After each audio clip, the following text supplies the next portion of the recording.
Hi there guys, for today we are making chai spiced tomatoes. Just pack all of your tomatoes upside down in a dish, pan, baking tray. We need something with a little bit of an edge. And then just score your tomato. Just make a beautiful cross.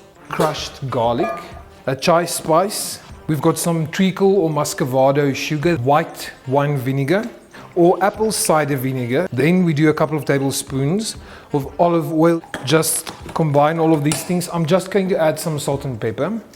Okay, this is going into the oven 200 degrees Celsius for about 15 to 20 minutes.